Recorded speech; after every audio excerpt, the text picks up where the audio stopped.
બોટાદ જિલ્લા પંચાયતના પ્રમુખ પાયલબેન માથોડિયાના અધ્યક્ષસ્થાને નગરપાલિકાના નાનજી દેશમુખ ઓડિટોરિયમ હોલ ખાતે પ્રાકૃતિક કૃષિ પરિસંવાદ યોજાયો.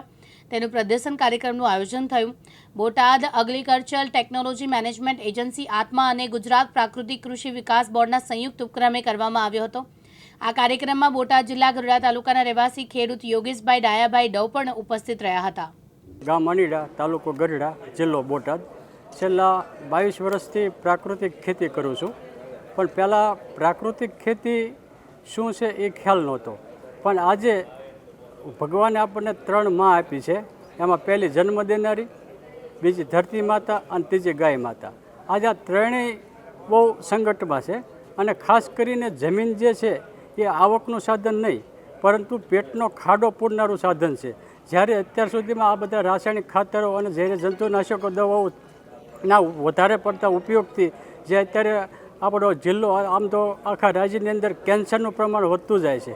ત્યારે જો આપણે પ્રાકૃતિક ખેતી કરી અને શ્રેષ્ઠ ખોરાક સમાજને પૂરો પાડીએ તો આખું આપણા સમાજનું આરોગ્ય અને ખાસ કરીને જમીનનું આરોગ્ય જળવાઈ રહે. એના માટેનું આપણા રાજ્યપાલ શ્રી દેવવ્રત આચાર્યજીએ આ પ્રાકૃતિક કૃષિ વિકાસ બોર્ડ દરેક જિલ્લાની અંદર કાર્યરત કર્યું છે. અને સરસ એવું આખા જિલ્લાની અંદર, બોટાદ જિલ્લાની અંદર સરસ કાર્યરત ચાલુ. તાલુકો ગઢડા, જિલ્લો બોટાદ. હું 2017થી પ્રાકૃતિક કૃષિ કરી રહ્યો છું અને એની અંદર બહુ મહત્ત્વનો ભાગ છે. મારે નફા ધોરણ પણ વધી ગયું છે અને તાલુકા કક્ષાના, જિલ્લા કક્ષાના એવોર્ડ પણ મળ્યા છે. અને હું ડેઈલી જેટલા ખેડૂતો મારા ફાર્મ ઉપર આવે છે તેમને બધેને પ્રાકૃતિક કૃષિની માહિતી આપું છું અને ગામે ગામ જઈ અને મિટિંગો કરી અને ખેડૂતોને પ્રેરણા આપું છું કે પ્રાકૃતિક કૃષિની અંદર કેમ વળવું.